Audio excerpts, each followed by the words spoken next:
In 2024, Russia spent 13.7 trillion rubles on its military, about $150 billion, and roughly 1 out of every 3 rubles the entire government spent, not on schools, not on hospitals.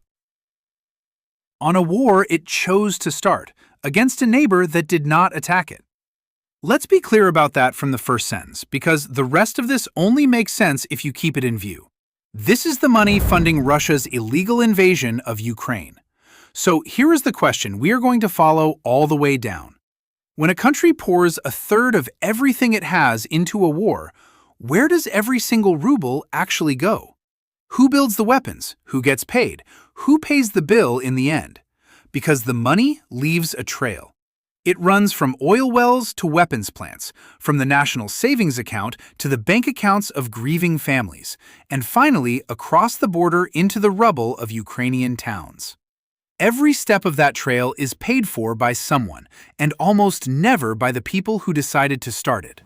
So follow it with us, ruble by ruble, because that trail does not lead anywhere good. Start with what the money actually builds, because almost all of it goes to one thing, the machine that makes weapons.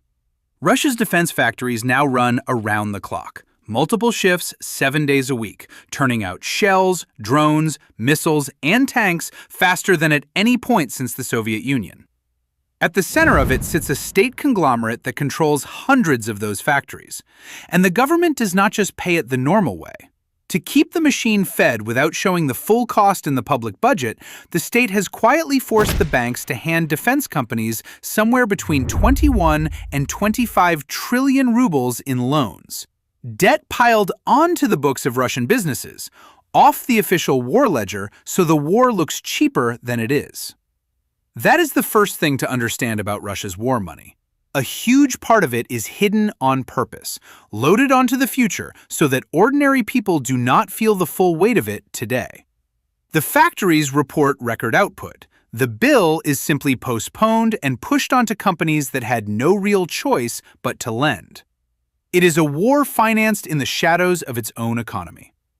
If you want to see where the money really goes when a government would rather you didn't look, that is what this channel does. Subscribe, and we follow one trail all the way down every week. But weapons are only the start of where the ruble goes. Because a war does not only need machines, it needs people. And people, the Kremlin has learned, are the most expensive line of all. Follow the ruble from the factory to the front. It does not stop at the weapon. To find men willing to go to a war this deadly, Russia has had to pay enormous sums, signing bonuses that can dwarf a year's ordinary wages, salaries several times the national average, all to fill the ranks. And then there is the line nobody in the Kremlin likes to say out loud: the price of the dead. By the middle of 2024, Russia had already set aside around $23 billion purely for payouts to the wounded and to the families of soldiers killed, roughly 6% of the entire national budget, spent not on building anything, but on burying it. Think about what that number is. It is the state putting a cash value on each of its own citizens it sends to die, and budgeting for it in advance, at scale. In many poor Russian regions, that death payment is worth more than a man could earn in a decade of ordinary work, which is the quiet, grotesque incentive the system runs on.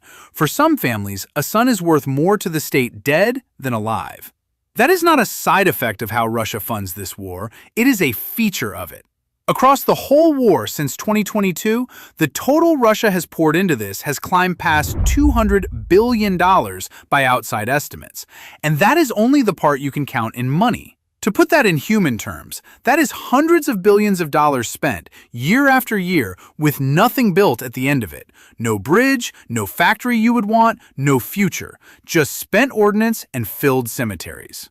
A normal economy spends to create something. This one spends to destroy, and that is the part you can count in money.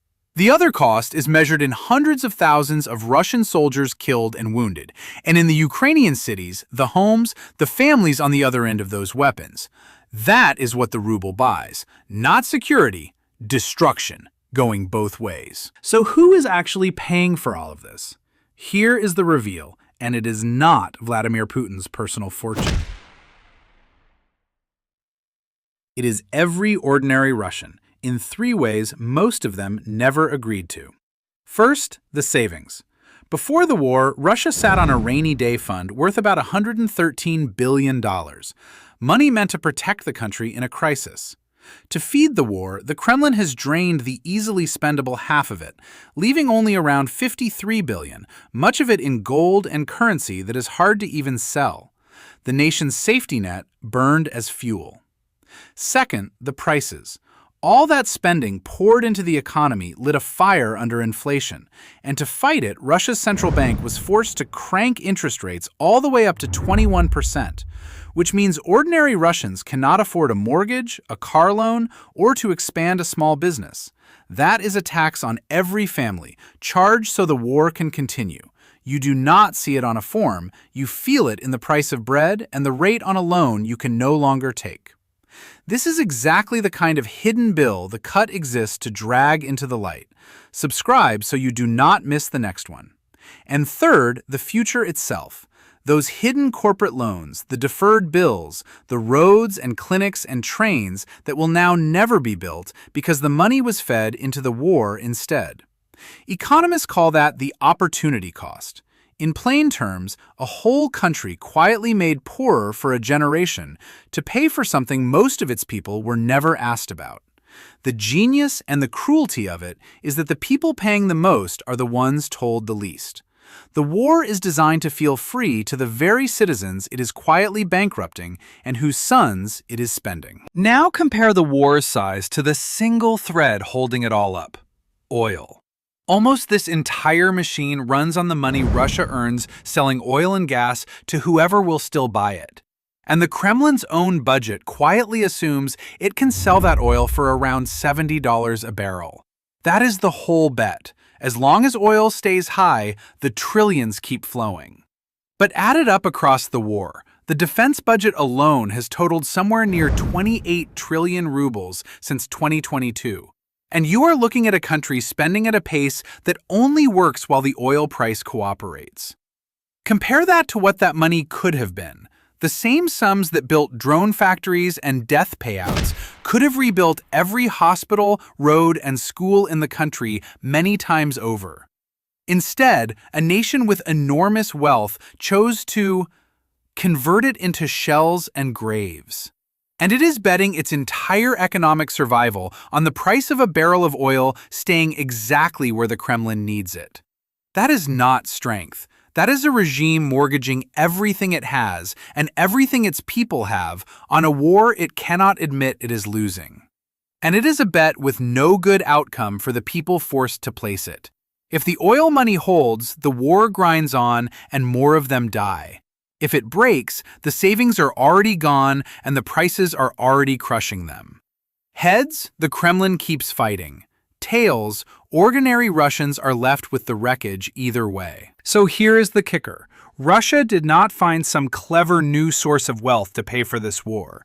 It is paying the oldest way there is, by spending its savings, taxing its people through inflation, hiding the debt where the public cannot see it, and sending hundreds of thousands of its own citizens to die. Every ruble in this story leads to the same place, an illegal war that Russia started against Ukraine, a country that simply wanted to exist on its own terms. We are not going to dress that up in neutral language. The money did not buy security or greatness or whatever the Kremlin calls it on television.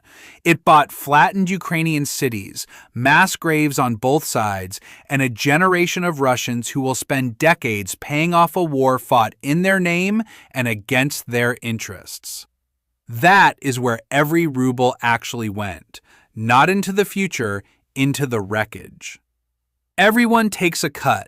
And in this war, the people of Ukraine and the ordinary people of Russia paid it, while the men who started it counted on no one following the money.